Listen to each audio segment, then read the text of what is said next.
Everyone, आप सभी का स्वागत है आपके अपने चैनल टैट वॉरियर्स में। फ्रेंड्स, आई एम शिल्पी सिंघल। हर बार की तरह इस बार भी अपनी वीडियो में एक न्यू टॉपिक लेकर आए हैं, जो टॉपिक है वृद्धि और विकास में अंतर और इन्हें प्रभावित करने वाले कारक। फ्रेंड्स, वृद्धि और विकास क्या है? जैसे जैसे बालक जन्म लेने के बाद बढ़ता है तो उसमें जन्म से लेकर मृत्यु तक बहुत से परिवर्तन आते हैं। कुछ परिवर्तन ऐसे होते हैं जिन्हें हम देख सकते हैं, नाप सकते हैं, तोल सकते हैं, और कुछ परिवर्तन ऐसे होते हैं जिन्हें हम केवल महसूस कर सकते हैं। तो जो परिवर्तन हम देखकर नाप और तोल सकें तो ऐसे परिवर्तन होते हैं वृद्धि, और जो केवल महसूस किए जाएं और नापे तोले भी जाएं तो उन सब को हम कहते हैं विकास। तो आज की वीडियो में हम यही टॉपिक क्लियर करने वाले हैं। सबसे पहले, वृद्धि और विकास प्रत्येक व्यक्ति के जीवन का एक अभिन्न अंग है। जैसे ही बालक जन्म लेता है तो उसमें विभिन्न प्रकार के परिवर्तन देखने को मिलते हैं। इनमें दृष्टिगत परिवर्तनों को वृद्धि, और सभी परिवर्तन जिनमें गुणात्मक और मात्रात्मक सभी प्रकार के परिवर्तन शामिल हैं उन्हें विकास कहा जाता है। बहुत से कारक ऐसे हैं जो वृद्धि और विकास को प्रभावित करते हैं। फ्रेंड्स, सबसे पहले वृद्धि और विकास को इसमें कहा है कि गुणात्मक और मात्रात्मक विकास होता है। गुणात्मक से तात्पर्य जिसमें व्यक्तिगत सभी समूचा विकास, जैसे उसके बात करने का तरीका यानी व्यवहारिक तरीका, सामाजिक, नैतिक, चारित्रिक, विवेक, उसका बुद्धि कैसी है, इस तरह की हर एक बात को शामिल किया जाता है। और मात्रात्मक परिवर्तन वो होते हैं जिन्हें हम नाप तोल सकें। तो इस तरह के सारी परिवर्तन को हम इसमें शामिल कर लें, वो हो गया विकास। और फ्रेंड्स, कारक प्रभावित करने वाले कारक वो बहुत सी चीज़ें ऐसी हैं जो वृद्धि और विकास इन दोनों को प्रभावित करती हैं, जिनकी प्रभाव से वृद्धि तीव्र गति से भी हो सकती है और कम गति से भी, और उसी प्रकार विकास भी कभी कभी तीव्र गति से हो जाता है तो कभी धीमा पड़ जाता है। तो इसी प्रकार आगे इसमें आता है फ्रेंड्स हमारा वृद्धि और विकास में अंतर। फ्रेंड्स, अब हम जानेंगे कि वृद्धि और विकास में क्या अंतर है। सबसे पहला अंतर इसमें आता है हमारा, वृद्धि मात्रात्मक परिवर्तन है तथा विकास मात्रात्मक के साथ साथ गुणात्मक परिवर्तनों को भी शामिल करता है। फ्रेंड्स, मात्रात्मक यानी ऐसे परिवर्तन जिन्हें हम देख के नाप और तोल सकें, और मात्रात्मक के साथ गुणात्मक से तात्पर्य जिसमें व्यक्ति का चारित्रिक विकास, नैतिक विकास, सामाजिक विकास, संवेगात्मक विकास, संज्ञानात्मक विकास, इस तरह के सारे विकास उसमें सम्मिलित हों, तो तब उसे हम गुणात्मक परिवर्तन में शामिल करते हैं। तो विकास मात्रात्मक के साथ साथ गुणात्मक परिवर्तनों को भी अपने अंदर शामिल करता है। अगला, वृद्धि की प्रक्रिया एक निश्चित आयु तक चलती है जो परिपक्वता ग्रहण करने के बाद रुक जाती है, जबकि विकास जन्म से लेकर मृत्यु तक होता है और एक सतत प्रक्रिया है। फ्रेंड्स, वृद्धि की प्रक्रिया एक निश्चित आयु तक चलती है, यानी आप लोगों ने देखा होगा अगर हम किसी बच्चे की हाइट का अंदाज़ा लगाएं तो वो एक निश्चित आयु तक ही बढ़ती है। कुछ लोगों में प्यूबर्टी ग्रहण करने तक बढ़ती है, कुछ लोगों में प्यूबर्टी ग्रहण करने के बाद तक भी बढ़ती है। तो होती सबकी एक निश्चित एज है।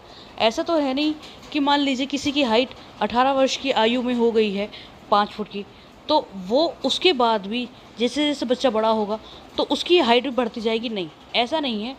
हर एक बच्चे के हिसाब से, उसके खान पान के हिसाब से उसकी आयु एक निश्चित एज तक ही बढ़ेगी। उसकी वृद्धि, उसकी हाइट एक निश्चित एज तक ही बढ़ेगी, वो पूरी टाइम नहीं बढ़ती रहेगी। इसी प्रकार उसका वज़न तो फ्रेंड्स आयु के अनुसार घटता बढ़ता रहता है, कभी कम कभी ज़्यादा। लेकिन विकास फ्रेंड्स एक ऐसी चीज़ है जो जन्म से लेकर मृत्यु तक चलता ही रहता है। वो ऐसा नहीं है कि किसी निश्चित एज तक होता हो। किसी समय में कोई विकास हो रहा है तो किसी समय पर कोई विकास हो रहा है। हाँ, ऐसा हो सकता है कि विकास की गति धीमी या तेज हो, लेकिन कभी भी रुकती नहीं है, वो हमेशा होती ही रहती है। इसके बाद वृद्धि में होने वाले परिवर्तन को देखा जा सकता है, नापा व तोला भी जा सकता है, जबकि विकास में होने वाले परिवर्तनों को केवल महसूस किया जा सकता है। फ्रेंड्स, वृद्धि वो परिवर्तनों को शामिल करती है जिन्हें नापा और तोला जा सके, जबकि विकास की जो परिवर्तन है वो केवल हम महसूस ही कर सकते हैं। अगला, वृद्धि सीमित शब्द है जबकि विकास व्यापक शब्द है। वृद्धि को विकास का एक अंश मात्र माना जा सकता है। फ्रेंड्स, वृद्धि एक बहुत छोटा शब्द है और विकास अपने भीतर बहुत सारी चीज़ों को शामिल किए हुए हैं। हम ऐसा कह सकते हैं कि वृद्धि जो है वो विकास की प्रक्रिया का एक छोटा सा अंश मात्र है। इसके बाद वृद्धि और विकास को प्रभावित करने वाले कारक, सबसे पहला ग्रंथियों का स्त्राव। फ्रेंड्स, ग्रंथियों के स्त्राव से क्या तात्पर्य है? हमारी बॉडी में ऐसी बहुत सी ग्रंथियाँ हैं जिनसे विभिन्न प्रकार के हार्मोन्स स्रावित होते हैं जिनकी वजह से बच्चे की वृद्धि और विकास सब हर एक चीज़ पर प्रभाव पड़ता है। अगला, पोषण। पोषण से तात्पर्य फ्रेंड्स, अगर हम एक सिंपल भाषा में समझें तो हम मान लीजिए गमले में हम एक पौधा लगाते हैं, उस पौधे को हम जैसा खान पान देंगे, जैसी उसे सनलाइट देंगे, उसकी वृद्धि और विकास उसी प्रकार का होगा। सेम यही कंडीशन इंसान के साथ भी होती है। वो जैसा अपना खान पीना रखेगा, उसका जो विकास है, जो वृद्धि है, वो उसी हिसाब से होगी। अगली, शुद्ध वायु और सूर्य का प्रकाश। फ्रेंड्स, हर इंसान के लिए शुद्ध वायु बहुत आवश्यक है और सूर्य का प्रकाश भी। ऐसा रिसर्च में पाया गया है कि जो लोग अंधेरे में रहते हैं उनका विकास, और जो लोग सनलाइट में रहते हैं उनका विकास अंधेरे में रहने वाले बच्चों की अपेक्षा तीव्र गति से होता है। फ्रेंड्स, बहुत सी जगह ऐसी होती हैं जहाँ सूर्य का प्रकाश देखने को ही नहीं मिलता, तो उन बच्चों का विकास, और जो बहुत से बच्चे जो सनलाइट में ही रहते हैं, काफ़ी ज़्यादा तेज़ धूप होती है, तो उन बच्चों का विकास, दोनों के विकास में विविधता पाई जाती है, अंतर मिलता है। अगला, रोग और चोट। फ्रेंड्स, किसी भी प्रकार की बीमारी, ये बात तो आप सभी जानते हैं कि ये किसी भी प्रकार की बीमारी की वजह से इंसान की वृद्धि और विकास दोनों ही प्रभावित होते हैं, और इसी प्रकार चोट का भी हिसाब है। जब किसी इंसान को कोई चोट लग जाती है तो उसके प्रभाव के कारण उसका मानसिक और शारीरिक दोनों प्रकार का विकास प्रभावित होता है। अगला, लिंग भेद। फ्रेंड्स, लिंग भेद पर भी का भी विकास पर और वृद्धि पर, दोनों पर बहुत प्रभाव पड़ता है। जन्म के समय बालकों का वजन बालिका की तुलना में ज़्यादा होता है, लेकिन जब बच्चे बड़े हो जाते हैं, प्यूबर्टी ग्रहण कर लेते हैं, तो प्यूबर्टी ग्रहण लड़कियां जल्दी कर लेती हैं, जबकि लड़कों को प्यूबर्टी यानी परिपक्वता प्राप्त करने में समय लगता है। अगला, बुद्धि। फ्रेंड्स, बुद्धि का तात्पर्य यानी वृद्धि और विकास दोनों पर बुद्धि का बहुत गहरा प्रभाव पड़ता है।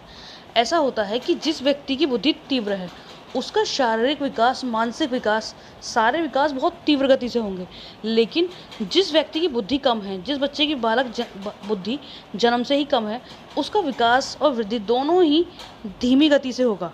प्रजाति। फ्रेंड्स, प्रजाति का भी प्रभाव बहुत ज़्यादा पड़ता है वृद्धि और विकास पर। यह देखा गया है कि जो प्रजातियाँ ठंडे इलाकों में रहती हैं वो, और जो प्रजातियाँ गर्म इलाकों में रहती हैं वो, उन दोनों की जो वृद्धि और विकास का तरीका है, जो दर है, उनमें बहुत अंतर पाया जाता है। अगला, परिवार में स्थिति। फ्रेंड्स, परिवार में स्थिति एक ऐसा महत्वपूर्ण कारक है जो हम सभी ने देखा होगा, खुद महसूस किया होगा।